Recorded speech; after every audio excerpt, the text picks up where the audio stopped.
gobernador de la provincia de Buenos Aires, Axel Kicillof. Muchísimas gracias por recibirnos.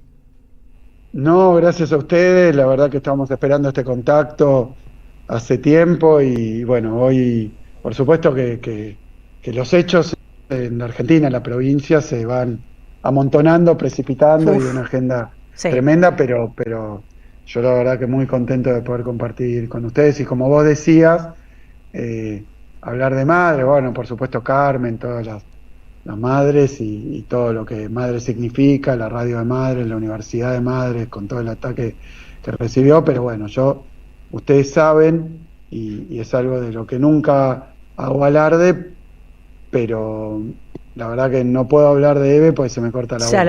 Yo lo sé, tenían un vínculo Eve, muy cercano Eve, con Eve, yo lo sé y lo sí, recuerdo sí, sí. perfectamente. ¿Cuánta falta hace Eve, no? No, tremendo. A veces a mí, a veces a mí me viene eh, a la cabeza su ausencia, ¿no? Lo que Sí, diría Eve ante tal situación o tal otra, eh, digamos, y lo que nos exigiría a todos, porque Eve era eso, era sí. lo que hacía ella y Ordenaría enseguida, te digo, ¿eh? funcionaba como una especie de referencia y de contralor, ¿no? En términos de posicionamientos, de pero también de actitudes de todo tipo, ¿no? Así que la verdad que un ejemplo y bueno, y obviamente que se la extraña, pero también está viva. Por supuesto. Como te muestro, está viva, está Ujú, presente. ujú. Y marcó bastante bien el camino, así que en todo caso será cuestión de no hacerse los distraídos, ¿no? Y saber por dónde va la cosa.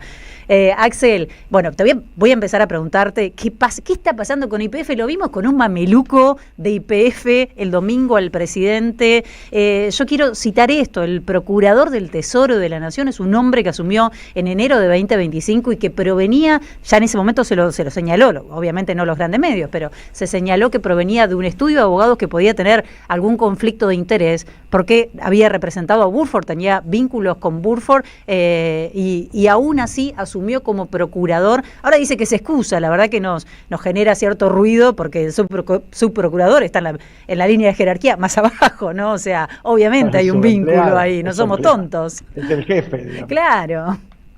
Es el jefe, que no hablan, no se encuentran, no ¿Qué está deciden. pasando ahí? No me hables más de este tema, manejalo solo. No me imagino esa No, situación. bueno, son una serie de factores muy preocupantes, muy graves, que tienen que ver con que hoy algo tan sensible, tan esencial, tan estratégico como YPF está bajo ataque de fondos buitres, de juzgados extranjeros, y quien tiene que defender a YPF, el patrimonio nacional, nuestra soberanía, quien tiene que defender, bueno, un activo estratégico de la Argentina, vaca muerta, porque YPF es el mayoritario en propiedad del terreno de vaca muerta, del acraje, de los acres de vaca muerta, como se dice en la jerga petrolera. YPF es el principal actor de vaca muerta y quien tiene que defendernos es una persona que piensa, opina, siente, trabaja para que YPF se privatice, para que el Estado se destruya. YPF es el Estado, entonces el topo que quiere destruir el Estado, entre sus objetivos tiene YPF. Quiere privatizarlo todo, entre sus objetivos tiene YPF, y ahora es como que se le presenta una oportunidad con este juicio. Estamos como, Sí. el otro día veía algo, el Chapulín Colorado, ahora ¿quién podrá defendernos, La verdad no? que sí, la verdad que sí, porque aparte el Porque este presidente, procurador, este sí, presidente, sus vínculos, sus relaciones, los intereses, su ideología, ellos van a cuidar YPF. Por eso yo responsabilicé inmediatamente a Milei, que bueno, que además lo trató de usar, como fue lo del GNL en sí, Bahía Blanca, como fue después lo de la intervención de la provincia, lo trata de usar para confrontar con mi persona, insultarme, qué sé yo qué cosas. Pero yo quiero separar la paja del trigo, ¿no? Porque la verdad es que el problema acá es mucho más grave. Es un problema de soberanía, es un problema de estrategia, de inserción de Argentina en el mundo, es un problema de defensa de nuestros recursos naturales, es un problema de discusión acerca de la matriz productiva de la Argentina y su inserción en el mercado mundial.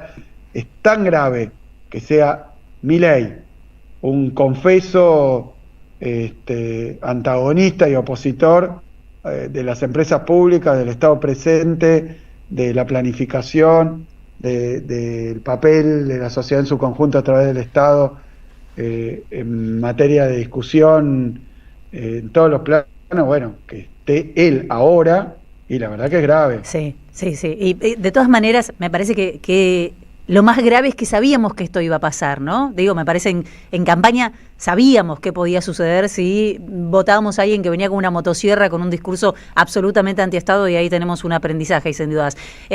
Con su discurso, además, él cuando señala cómo se llevó adelante la estatización de YPF, lo que hace es fortalecer la defensa de los buitres que están llevando a cabo la demanda contra Argentina. Antes, yo recuerdo, había muchos que estaban prestos a denunciar por traición a la patria, por cualquier cosa, a quienes gobernaban. Ahora veo que hay mucho silencio al respecto.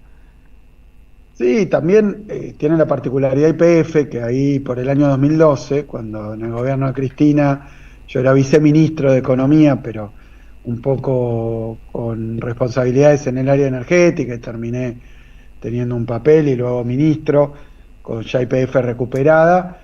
La particularidad es que la recuperación de YPF una causa nacional. Sí. Casi transversal a buena parte de espacios políticos que habían sido muy críticos.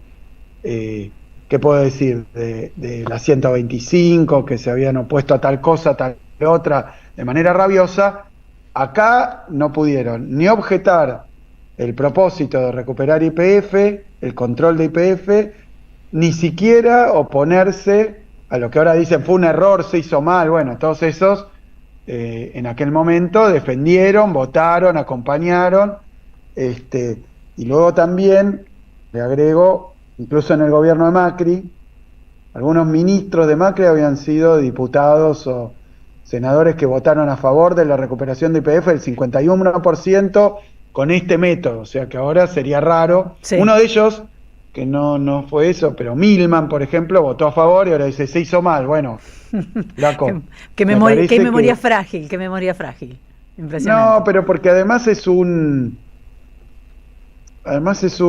procedimiento que tiene la derecha argentina, que es siempre que pasan cosas como esta, pasó con los fondos buitres y el juez Griesa, siempre defienden lo extranjero sobre lo nacional. Se hizo mal la reestructuración de deuda de Néstor Kirchner y después de Cristina, el segundo tramo, entonces ahora aparecen los fondos buitres. En lugar de decir, che, ¿qué hacen estos tipos invadiendo la soberanía nacional? Se ponen del lado de los buitres y de una jueza de Nueva York. No tienen una sola crítica. Sí. Tal vez para pegarnos a nosotros, para sacar un rédito político, y tal vez pensando que la sociedad perdió la memoria. Bueno, Milman salió a apoyar a los buitres cuando votó a favor de la recuperación de YPF, que implicaba esta forma de recuperación de YPF, que además digo, no es un tema de un error técnico. No hay un error técnico. Acá el error que está pasando es que se le dé la razón a una jueza norteamericana que dice que está el Estatuto de YPF encima de la Constitución Nacional. Claro. Ese es el error es de ellos. Porque este fallo es absurdo, es insólito y es violatorio de varias cosas a la vez, ¿no? Uh-huh. De nuestra soberanía. Cuando digo nuestra soberanía, concretamente, es como que hay una estatización en Estados Unidos que las hubo, por ejemplo, en pandemia, o en Inglaterra. Sí. En Estados Unidos en la crisis de 2008, en pandemia en Inglaterra hubo un montón de estatizaciones, que algún juez argentino o ruso o chino diga, loco, no, claro, no tienen derecho a hacer algo que es un derecho soberano de cualquier país. Ese es el primer problema. Que estén defendiendo a los buitres y una jueza norteamericana dándole órdenes al Estado argentino, una jueza municipal de un distrito de Nueva York. Es una cosa ya desquiciada. Que lo defiendan. Sí, ayer recordábamos la frase de Jaureche, ¿no? Si malo es el gringo que nos compra, peor es el criollo que nos vende. Jair Sibel, súmate. Axel, ¿cómo estás? Un gusto estar charlando con vos. Se cumplen casi 1 año y 8 meses el gobierno de Milei y uno se pone a pensar, construyó 0 escuelas, 0 hospitales, 0 comisarías, 0 kilómetros de ruta, y mientras tanto la provincia sigue avanzando en el sostenimiento de la obra pública. ¿Qué está pasando con el tema de la obra pública y cómo hace la provincia de Buenos Aires para seguir construyendo obras para sus ciudadanos. Como hace con muchísimo, pero muchísimo esfuerzo. No, no del gobernador, de sus ministros, que obviamente hacen un laburo descomunal, sino del pueblo de la provincia de Buenos Aires, que con su propio recurso, sabiendo que el gobierno nacional está cortando los recursos de todas las provincias y también de la nuestra, bueno, los emplea en las cosas en las cuestiones que son prioritarias. Entonces nosotros acá, yo me acuerdo que en la campaña pasada para la reelección estábamos llegando a inaugurar 200 escuelas. Ahora vamos 261, aún con Milei haciendo lo que hace. Pero al mismo tiempo hay 80 escuelas que eran con recursos nacionales, que estaban en construcción cuando llegó Milei, dentro de las 1000 obras que paró, 80 escuelas. O sea que hay un contraste muy claro. Nosotros seguimos avanzando con la obra pública, me la paso si ustedes me siguen en redes, porque no lo van a ver en los medios porteños. No. De las corporaciones y de la derecha. Leemos otras cosas sobre Axel Kicillof, en todo caso, en los medios porteños, ¿no? Sí, todos los días, pero bueno, yo estuve anteayer en el interior, pero ayer también inaugurando desde centros de salud a comisarías que hacemos con recursos propios, a continuar o terminar obras de infraestructura escolar. Bueno, seguimos trabajando intensamente con todo eso, seguimos trabajando en las rutas y caminos provinciales. Nosotros no paramos la obra. Y Milei paró la obra, lo cual no es simplemente estar en cero, es retroceder. Porque hay, por ejemplo, 16.000 viviendas que tenían construcción el gobierno nacional cuando asume Milei, con financiamiento nacional, en provincia de Buenos Aires. Todas paradas, algunas al 80%, 70%, 60%, 90% de avance, lo cual significa después que pueden ser vandalizadas, intrusadas, eso en el extremo quiere decir que alguien, sí. Porque son obras que quedan ahí abandonadas, que alguien se apropie de ese lugar, porque además no es que solo interrumpe la obra, sino que tampoco la transfiere para que eventualmente la podamos continuar nosotros.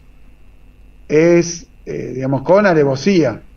Entonces nosotros continuamos con la obra en salud el otro día entregamos, también avanzamos con el plan nuestro de centro de atención primaria de la salud, entregamos el otro día una ambulancia de alta complejidad, pero es la número 350 y pico, que salen 160 millones de pesos. Sí, y que quizás en las grandes ciudades uno no entiende la importancia que tiene para una localidad, para una ciudad pequeña, para una localidad pequeña, contar con este tipo de ambulancia. Digo, quienes vivimos en pueblos pequeños y que quizás en algún momento o no tenían médico o no tenían ambulancia, entendemos la importancia de este tipo, que quizás para algunos que están acostumbrados a vivir en la ciudad, donde, bueno, por ahí los servicios se reflejan de otra manera, no lo termina de comprender, ¿no? En la localidad del interior, en los pueblos de las pequeñas ciudades del interior, es la diferencia entre la vida y la muerte. Totalmente. Así de simple. La diferencia entre la vida y la muerte, contar con una ambulancia en condiciones de alta complejidad, yo siempre lo cuento también para discutir con el modelo conceptual absolutamente anacrónico, pero además mentiroso de Milei, que todo hay que resolverlo por privado. Sí. Que para qué vamos a tener salud pública, educación pública, para qué va a haber seguridad pública, obra pública, todo lo público, universidad pública, todo lo público afuera, ¿no? Ahora, uno recorre la provincia de Buenos Aires, la provincia de Buenos Aires tiene 17 millones de habitantes, eso es bastante conocido.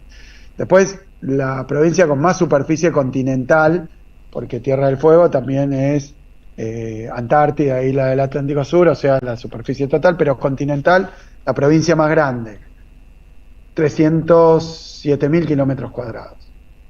Y en su estructura política, 135 distritos, municipios, de los cuales en el conurbano, digamos, en el Gran Buenos Aires, para decirlo así mal y pronto, porque hay varias definiciones, más o menos 35 y 100 en el interior. Sí. Más o menos 100 en el interior. De esos 100, más de 80, la salud cuenta con un solo prestador, que es el Estado. El hospital provincial Sí. o municipal y los centros de atención primaria de la salud. Pero a veces hay un hospital municipal que tiene determinado nivel de complejidad. Para cuestiones de mayor complejidad, hay un hospital provincial, regional. Claro. Interzonal lo llamamos, Ujú. ¿no? Entonces, si te pasa algo en un pueblito del interior, tenés que ir o al hospital de la cabecera del distrito, a veces tenés centro de salud, pero tenés que ir, y si es de más complejidad, tenés que Traslado. trasladarte Claro. o a La Plata, o a Bahía, o a Mar del Plata, o a diferentes localidades que tienen hospitales provinciales de más complejidad. Entonces, sin ambulancia, y digo, ¿qué hizo Milei por esto? Nada. Entonces es como que gobernara sin territorio, bueno, sin población. Es una entelequia el gobierno nacional. No se ocupa de nada. Creo que en algún momento tiene que haber una reflexión. Ahora, para cerrarte, te lo voy a preguntar por la cuestión política, Axel. Voy a volver sobre cómo se sale de acá, que me parece que es la pregunta. Pero pensaba hoy, estamos pasando una ola de frío polar. La provincia de Buenos Aires es una de las más afectadas por la baja en la presión del gas. Y la Secretaría de Energía sale a decir que el motivo es que no se hicieron inversiones en los últimos 20 años. Pero están gobernando hace 2 y lo que hicieron fue retirarse de las inversiones, ¿no? Claro, si había un problema de falta de inversiones... Lo agravamos absolutamente. Claro, pero es muy de la derecha, esa falacia. Te dice, bueno, la educación pública no tiene tecnología. ¿Qué hacemos? Cerramos la educación pública, ¿no? Le ponemos la inversión para que tenga tecnología. Entonces, es la paradoja. Mira, pasó con el Conectar Igualdad, con Macri. Sí. Durante el gobierno de Cristina se habían distribuido 5 millones de computadoras a los pibes de los secundarios. ¿Qué dice Macri? Hay escuelas que no tienen internet. No vale la pena darle la computadora. Interrumpe el Conectar Igualdad. La respuesta tendría que haber sido, le pongo conectividad a las escuelas, que es lo que estamos haciendo nosotros, sí. Ya lo tenemos casi terminado en la provincia de Buenos Aires, porque era cierto que algunas escuelas no tenían internet, pero entonces que le saca la computadora, es sin el pan y sin la torta, pero es típico de la derecha, desfinancia, achica, destruye, y luego viene y dice, che, qué mal que anda, ¿qué hacemos? Desfinanciamos más, achicamos, destruimos, con el extremo de Milei, que corta todo. Hablo de seguridad, por ejemplo. Había un fondo de seguridad para la provincia de Buenos Aires marcado por ley del Congreso de la Nación. Sí. Nos lo cortó Milei, 750.000 millones de pesos. No hay más fondo de seguridad para la provincia. Y dice, ¿qué pasa? ¿Anda mal la seguridad? Y claro, sobre los problemas que podía haber, nos cortaste los fondos que tienen que ser nacionales, porque el problema de seguridad en la provincia de Buenos Aires es un problema de afectación nacional. Van a hacer la campaña, están haciendo la campaña con eso, ¿no? Van contra la provincia de Buenos Aires sobre todo. Porque mirá lo que pasó con Bullrich. Bullrich dijo, Milei le dijo, la mejor ministra de seguridad de la historia argentina. Acaba de asumir, ¿por qué dijo? Porque en el primer año fue de Bullrich, las estadísticas nacionales, oficiales, muestran que es el año con menor cantidad de homicidios cada 100.000 habitantes en la República Argentina. Sí. Y al mismo tiempo dicen, porque fue una campaña simultánea, Bullrich una genia porque bajó los homicidios, pero en la provincia de Buenos Aires hay un desastre, un descalabro, porque hay un baño de sangre, porque hay muchos homicidios. Entonces yo pregunto, la provincia de Buenos Aires es la mitad de la Argentina. Es lógica, matemática, mente imposible que si en la provincia de Buenos Aires hay un baño de sangre, a nivel nacional, en la estadística conjunta, tengas el mejor número. Pero bueno, la conclusión evidente es que si es cierto, que el número fue muy bueno en 2024, de homicidios cada 100.000 habitantes, que es la estadística más, si eso es cierto, quiere decir que en la provincia de Buenos Aires tenemos, como es lógico, las menores estadísticas de homicidios de la historia de los últimos 25 años. El segundo mejor número, los dos durante nuestra gestión. Por eso a Bullrich le dan bien las estadísticas. Lo que no pueden hacer es las dos cosas a la vez. Claro. O bien hay un baño de sangre en la provincia, que es 40% de la Argentina, o bien Bullrich es la mejor ministra porque bajó los homicidios. Tiene los mejores que indicadores. Bueno, pero viste que se pierden un poco con el análisis de datos, hacen proyecciones raras. Bullrich tiene gente que lleva talco, cree que es merca. A mí me dijo, sí. Los últimos días que yo era un zar de Buenos Aires y estalinista. Bueno, o bien sos estalinista o bien sos zarista, ¿no? Es difícil. Le estaba pidiendo... Y así sucesivamente. Pero bueno, porque yo creo que hay que empezar a llamar la atención con cosas más concretas y reales. ¿Cómo le va a la gente desde que está Milei? ¿Cómo le va? Y bueno, la guita no alcanza para llegar a fin de mes, no se llega a fin de mes. Son dos endeudados. Está todo parado, empieza a haber incumplimientos de los créditos y la gente cada vez más endeudada, bueno, y así sucesivamente. Me parece que esto es así. ¿A qué sector le va bien en la Argentina? ¿A qué sector le va bien? En la provincia de Buenos Aires somos una provincia industrial, somos una provincia agropecuaria, pero tenemos también minería para la construcción, tenemos también turismo anda mal, comercio anda mal porque el consumo está a niveles históricamente bajos, sí. Las carnicerías están mal, usan cuenta DNI, pero no alcanza porque obviamente la caída del consumo es resultado de que la guita no alcanza. Récord de turismo en Brasil, no en Argentina. En los destinos de la provincia de Buenos Aires, el último fin de semana largo, 20% menos que comparativo al año anterior, que fue menor que lo que había pasado antes. Entonces, ¿a quién le va bien? A la pyme le va mal, a la industria le va mal, al pequeño productor agropecuario también este dólar no le sirve y le va mal, y así estamos.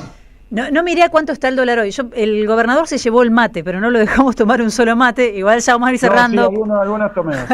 Igual vamos a ir cerrando. La próxima, Axel, tenés que venir al estudio porque te estás perdiendo unos mates también que corren acá en el estudio. Así que ya, te dejamos la invitación hecha, cuando vos quieras. Bueno, gracias. Jair Sibel. Axel, quiero llevarte un tema que me parece que es fundamental, que tiene que ver con, algunos lo llaman la insatisfacción democrática, una especie de apatía. Uno miraba los números de participación en una ciudad muy importante de nuestro país como la de Rosario y no pasan el 50%. Si bien el peronismo tuvo una excelente performance, parece una continuidad en todo el país, salvo honrosas excepciones, quizá la provincia de Formosa, que la gente no está yendo a participar. Hay cierta apatía, hay cierto descrédito. ¿Cómo lees esto y cómo se puede transformar? ¿Cómo se puede generar que la gente vaya a definir sobre el futuro colectivo?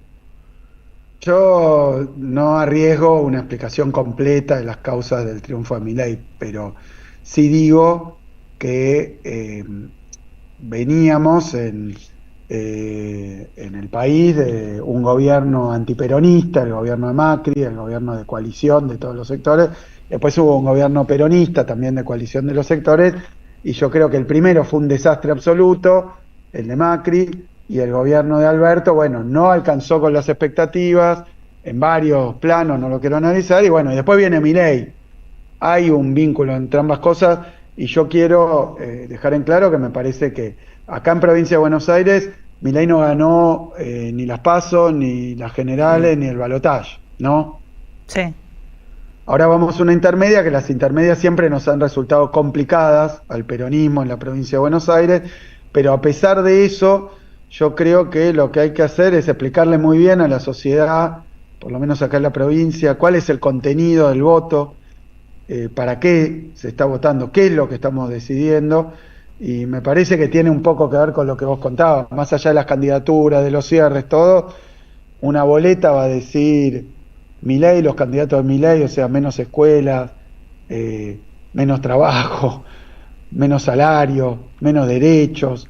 Y la otra va a ser acá en la provincia lo que hacemos todos los días, defender, cuidar, proteger, defender los derechos de los bonaerenses, pero también hay un plus que tiene que haber una perspectiva de ir armando una posibilidad de ponerle freno a Milei a través de políticas gubernamentales, a través de la resistencia en las calles también, la organización, la militancia, bueno, todo eso, pero también ir construyendo una alternativa a Milei, porque como la condena injusta, bueno, ahora se agrega a Cristina, pero también la persecución, el clima de autoritarismo que hay, ¿a qué nos lleva? Bueno, están deteniendo gente sin que haya un delito, es terrible lo que están haciendo. Hay que discutirlo de muchas maneras, pero una fundamental para la provincia de Buenos Aires, para todo el país, es ir y votar.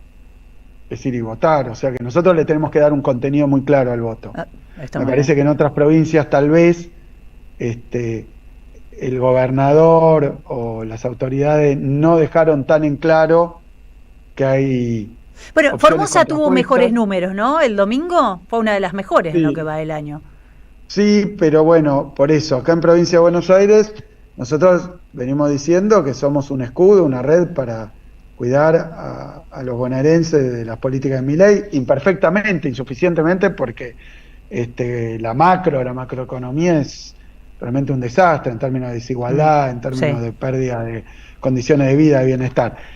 Pero bueno, acá Milei no aprueba los convenios colectivos, la paritaria, la provincia sí. Estamos en cada punto, interrumpe los remedios. Bueno, si gana Milei ahora en la provincia de Buenos Aires, esto tiene efectos sobre las políticas que llevamos adelante, sobre las políticas nacionales, porque lo van a leer como un triunfo del modelo de Milei, totalmente. y van a querer avanzar más rápidamente, y también sobre la posibilidad de construir una alternativa, donde nosotros siempre hemos propuesto que en la provincia de Buenos Aires tenemos que hacer un trabajo para ofrecerle a nuestro pueblo, bueno, algo que dejen claro que hay otro camino a lo que hace la derecha, porque la derecha hoy se encolumna atrás de Milei. Sí, sí, sí. ¿Y cómo viene el diálogo, Axel? Porque hubo reunión el domingo, hubo reunión el martes. Y nosotros venimos trabajando todos los sectores, por supuesto que está la complejidad de buscar una lista conjunta y de cómo se articula todo aquello, también de armar una campaña, de darle un contenido, bueno, de funcionar articuladamente. Todo esto está en discusión. Yo lo dije, tengo el esfuerzo, el compromiso de buscar esa lista conjunta de Sí. todas las maneras Que la posibles. militancia la está esperando también, ¿no? Sí, por supuesto, por supuesto. Por supuesto, creo que todos los sectores están comprometidos, Sí. pero bueno, implica obviamente No es fácil. un trabajo de Sí, articulación, sí, bueno, pues. me imagino. Sí. No, yo tengo una duda muy trivial. ¿El gobernador toma mate con coco o toma mate amargo? Esto es una interna que tenemos acá en la radio, Axel. Amargo. Mate amargo. Te espero acá, Axel. Nada. Te preparo un mate yo. Pero agrego una cosa más. A ver. Mate tomo en todas sus formas. Yo no sé, no es muy sabido, pero yo viví como un año en Formosa. Mirá podemos vos. decirlo. Pero hace mucho tiempo. Tereré también se me hizo hábito, bueno, a Mirá. otras temperaturas, por supuesto. O sea que si venís al estudio, así que yo te frío, cebo un mate caliente. con Sí, coco y con pero stevia. Sí. prefiero amargo y bien. Bueno, sí, es una preferencia. Mi Pero no le hago gobernador, asco señoras y ningún mate. señores, Igual mi no gobernador. quedó del todo mal conmigo, quedó bien conmigo, con vos, digo, No, acomodó, pero, acomodó. pero se comprueba. Si ustedes me ven, si Sí. ustedes me siguen, me van a ver siempre con un mate en la mano Siempre. y se van a dar cuenta que no puede estar en condiciones óptimas de cebada, ¿no? El mate, No, porque claro, si estás haciendo cosas es empezamos, imposible, no lo puedes tener de recorremos, 10. Vamos, venimos, me Claro. aparece un mate a las 11 de la noche, todos dicen, bueno, está bien, no, la verdad que me gusta el mate en todas sus formas. Bueno, Axel, me quedan un montón de temas, lo vamos a dejar para la próxima, ya sabés que cuando quieras les te agradezco recibimos, mucho, hablar de muchísimas las gracias, y redes, de cómo manejás ese odio, porque la verdad que te apuntan, estás entre el blanco, sobre todo en estos últimos días, le están dando fuerte y parejo, igual que está pasando con periodistas, que está pasando con diferentes referentes, y me parece que ese es un tema también que amerita pensar, analizar cómo se sale, ¿no? de estos niveles de agresión y de odio. Tiene que haber una Y salida. de odio y de violencia Sí, verbal sí. y después con otra forma, por supuesto. Tiene que haber otra forma. Axel, gracias por recibirnos hoy, ¿eh? Muchas gracias. Gracias a vos, gracias a Jessica por esta nota. Axel Kicillof, gobernador de la provincia de Buenos Aires, aquí en la 530, en la radio de las Madres.